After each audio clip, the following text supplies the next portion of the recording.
All right, and we are back now. We're going to continue building our program here. So we've got a walk function, but we can improve this a lot better. And the way to do this is to actually, sorry, your walk function wouldn't work because I've got Pokemon here, and we remove that. I kind of stepped ahead. And we're going to allow the person to heal their Pokemon as well. And we're going to keep the value of health throughout the game as it is in Pokemon. So the way to do that is we add Pokemon to the walk function. We put it here. And we have to put it through every single function that we use now. So even main here, yep, that's good. And main here as well. We now need to remove,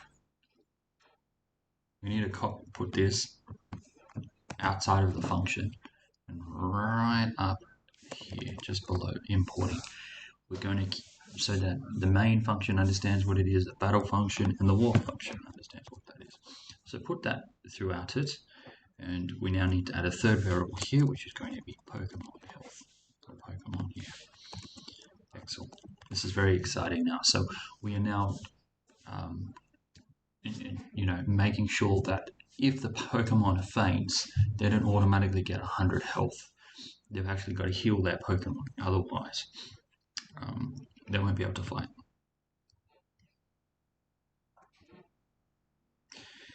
Just checking to see, make sure that you double check. I think I've got them all. Now, what we need to do now is make a change here. So if move is equal to heal, Pokemon plus or equal to 25, and then print your Pokemon healed by 25 and is now on Pokemon health.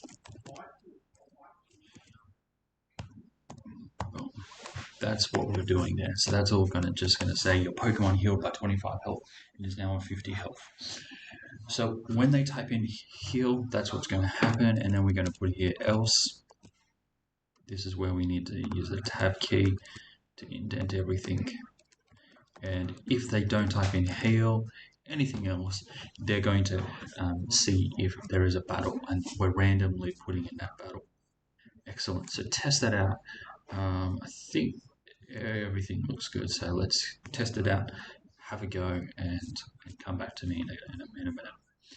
All right, excellent. So now it is time to add one final thing. We could do this. We could do a whole year on creating a Pokemon game, but we're not going to. So this will be the final change that we make. I know it's been so much fun building this Pokemon game, but we've got to move on. We're going to move on to Unity next time. So make sure you install Unity. So I don't like the way we allow the user to pick a Pokemon. It is messy. So we are going to improve upon that today. We'll continue on with doing that. So I'm just going to pull up my notes here.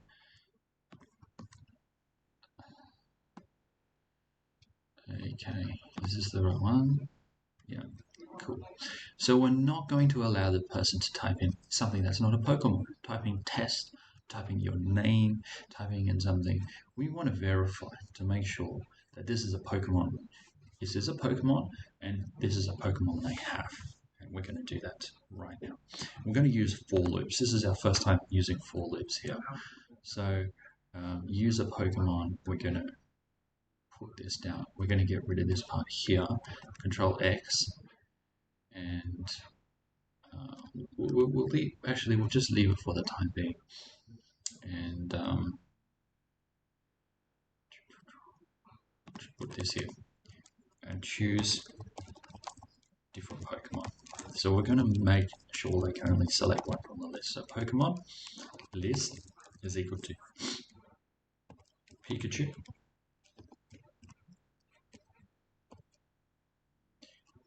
Charizard, and then Mew. Feel free to add more. I'm just going to leave those ones there. So now that we have that, we're going to print which Pokemon do you want to use.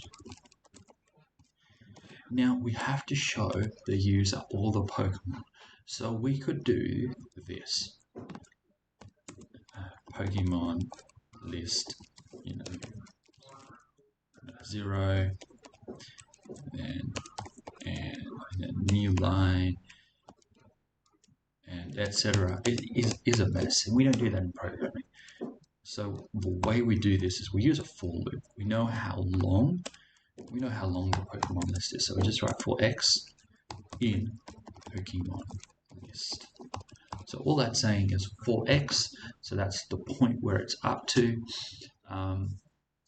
The value of the particular index in the array. So for x would be Pikachu in Pokemon list. So it's going to go through. It's going to go through 3 times and print this out. For x in Pokemon list print. I'm going to go I. Oops, not U. I. X.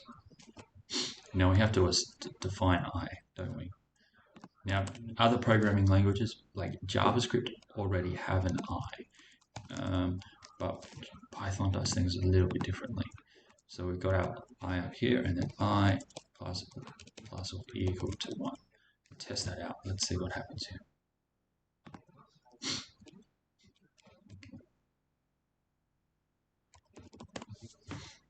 So which Pokemon do you want to use? Pikachu, Charizard, and Mew. What's going on here?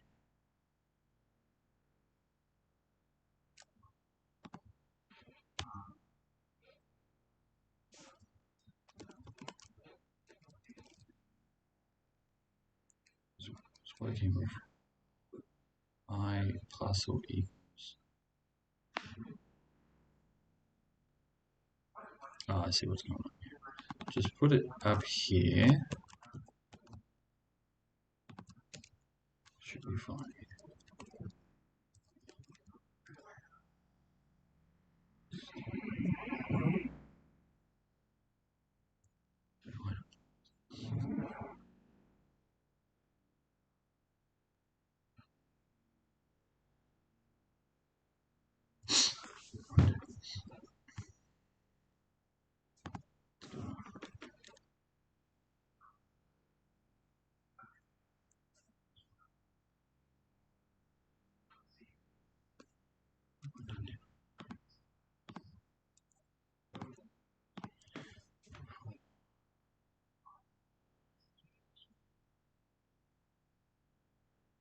Equals.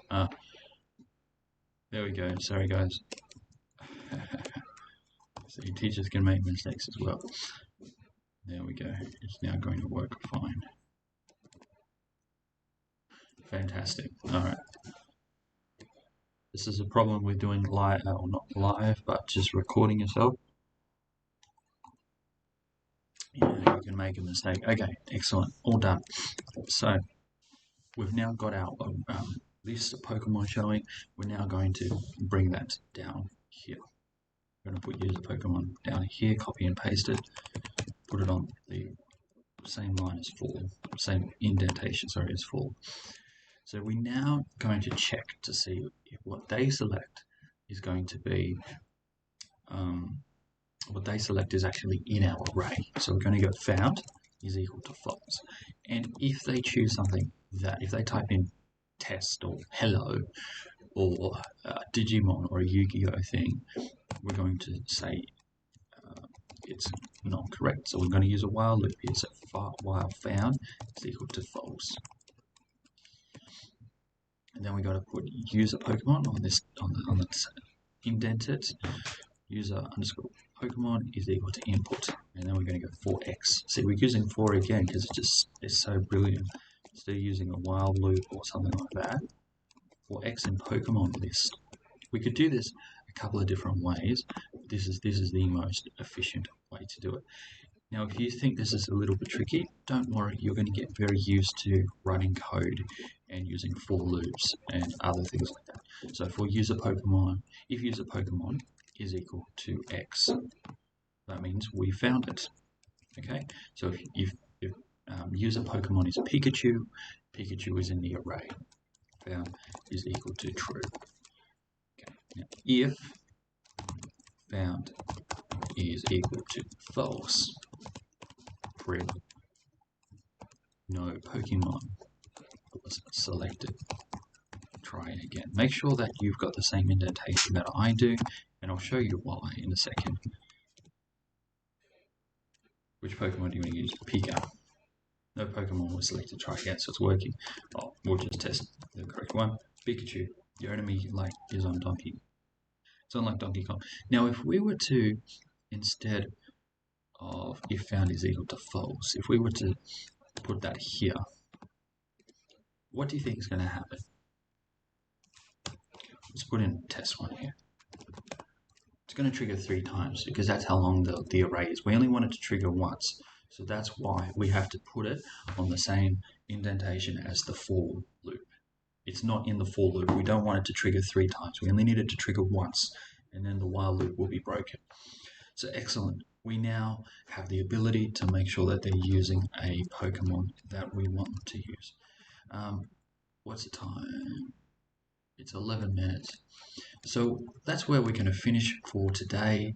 I'm going to challenge you to, you'll notice something here though. I'm just going to show you very quickly. If I type in here Pikachu, all lowercase, it's going to say no Pokemon was selected. So that's your challenge. How can we make sure that if it's lowercase or uppercase, that the program knows the Pokemon? And that's your challenge. So thank you guys. This has been a lot of fun.